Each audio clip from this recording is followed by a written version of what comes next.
বিয়ের পর এবং বিয়ের আগে তোমাদের ভ্যালেন্টাইন ডে কেমন কাটতো, ঠিক আছে? অতি অবশ্যই কমেন্টে জানিও, ঠিক আছে? আমার তো বিয়ের আগে দারুণ কেটেছে ভ্যালেন্টাইন ডে, কিন্তু বিয়ে হয়ে যাওয়ার পর থেকে না ভ্যালেন্টাইন ডে আর ভ্যালেন্টাইন ডের মতো কাটে না। হ্যালো বন্ধুরা, ওয়েলকাম টু মাই চ্যানেল। তোমরা সবাই কেমন আছো? আশা করি তোমরা সবাই খুব ভালো আছো। তো এই দেখো, আমি ছাদের ঘরে এসে বসে বসে না একটু মন খারাপ হচ্ছে, একটু চিন্তা করছি। কি বলো তো?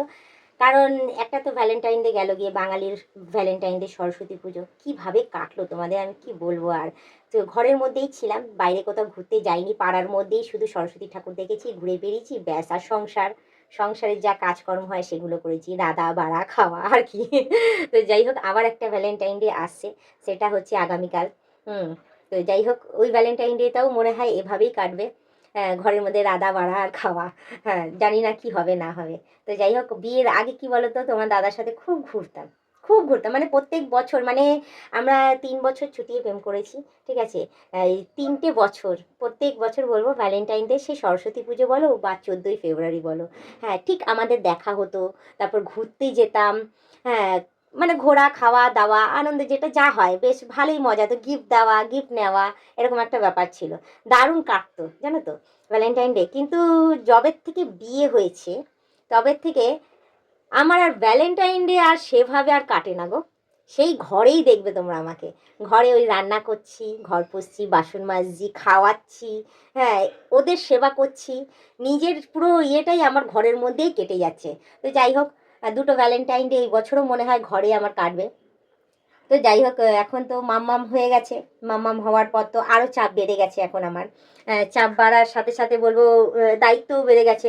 হ্যাঁ, তার মধ্যে তোমার দাদার মাথায় অনেক দায়িত্ব বেড়ে গেছে। তোমাদের দাদা আর ঘরে এখন থাকেও না বেশি, হ্যাঁ, আর আমাকে সময়ও দেয় না যে ও ভ্যালেন্টাইন ডে করবে বা সরস্বতী পুজো বলো, 14ই ফেব্রুয়ারি বলো, সেরকম কোনো স্পেশাল কিছু যে করবে আমার জন্য সেইটুকানি ও করে না, সময় পায় না। আর আমারও সময় হয়ে ওঠে না মামামকে খাওয়ানো, স্নান করানো, ওকে সময় দেওয়া, এই করতে করতেই মামাম হওয়ার পর পর থেকে মানে সংসারেই বলবো আমার ভ্যালেন্টাইন ডে কেটে যায় তোমার দাদার সাথে, কি আর বলবো। তো যাই হোক, ওটাই আমি এখন ছাদে এসেছিলাম, সমস্ত কাজকর্ম সেরে একটু ভাবছিলাম যে কি জানি এই বছর তো আগামীকাল বলবো যে ভ্যালেন্টাইন ডে এই বছর ঘরের মধ্যেই না থাকতে হয়, ঘরের মধ্যেই না ভ্যালেন্টাইন ডে করতে হয়। এভাবেই মনে হয় আমার প্রতি বছর ভ্যালেন্টাইন ডেটাই কাটবে। তো যাই হোক, তোমরা আমাকে কমেন্টে জানিও তো বিয়ের পর এবং বিয়ের আগে তোমাদের ভ্যালেন্টাইন ডে কেমন কাটতো, ঠিক আছে? অতি অবশ্যই কমেন্টে জানিও, ঠিক আছে? আমার তো বিয়ের আগে দারুণ কেটেছে ভ্যালেন্টাইন ডে, কিন্তু বিয়ে হয়ে যাওয়ার পর থেকে না ভ্যালেন্টাইন ডে আর ভ্যালেন্টাইন ডের মতো কাটে না। ঘরেই কাটে বলবো, ঘরেই সমস্ত কিছু হয়, রান্না করা, খাওয়া দাওয়া, তা বলে স্পেশাল কিছু রান্না না, ওই একঘেয়েমি রান্না। স্পেশাল কিছু হয় করে যে সেটাও না, ওই একঘেয়েমি জীবন রেগুলার যেরকম চলতে থাকে, তো সেরকমভাবেই চলতে থাকে, স্পেশাল বলতে আর কিছু থাকে না। তো ওইটাই আমি মন খারাপ করছিলাম আর চিন্তা করছিলাম আর ভাবছিলাম যে এবছরও মনে হয় আমার ভ্যালেন্টাইন ডেটা এভাবেই কাটবে, জানি না, দেখাই যাক কি হয়। তো আগামীকাল তো নিশ্চয়ই ভিডিও আসতে চলেছে, সুন্দর সুন্দর ভালো ভালো ভিডিও, তখন তোমরা দেখেই নিতে পারবে যে আমি ঘরের কাজ করছি, ঘরেই রয়েছি আর ঘরেতেই সমস্ত কিছু। তো যাই হোক, বেশি কথা না বাড়ি শুধু এইটুখানি বলবো, হ্যাঁ, আমার মতো সবাই তোমরা হয়ে না সংসারের মধ্যে বেশি, হ্যাঁ সংসার করবে না যে তা না, সংসারের মধ্যে থেকেও বলবো যে অতি অবশ্যই বরের সাথে সময় কাটিও সবাই মিলে। বরকে অতি অবশ্যই বলবো আঁকড়ে ধরে রেখো ভ্যালেন্টাইন ডের দিন, যেতে দিও না কাজে, ঠিক আছে?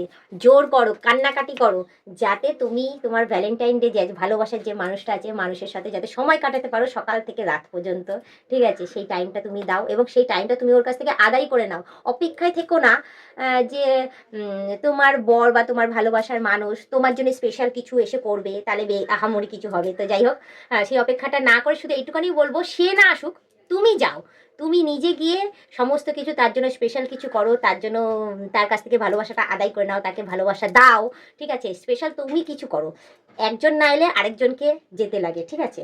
তো সেই জিনিসটাই আমি বলবো তোমাদেরকে, আর আমি আমার ক্ষেত্রেও আমি সেটাই করতে চলেছি, ঠিক আছে? প্রত্যেক বছর তো আমার ভ্যালেন্টাইন ডে তো কিভাবে যায় আর তোমাদের তো আর বলার কিছু নেই।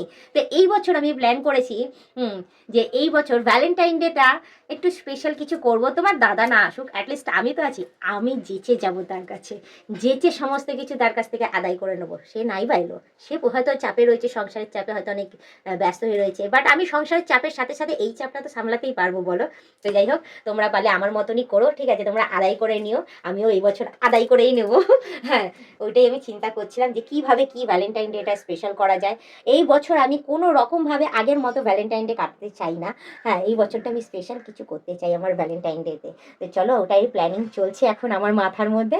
তো বেশি কথা না বাড়িয়ে শুধু তোমাদের কাছ থেকে একটাই রিকোয়েস্ট করব, যদি স্পেশাল কোনো প্ল্যান থাকে অতি অবশ্যই কিন্তু আমাকে কমেন্টে জানিও, তাহলে আমি স্পেশাল কিছু করার চেষ্টা করব এবং শেখার চেষ্টা করব তোমাদের কাছ থেকে, ঠিক আছে?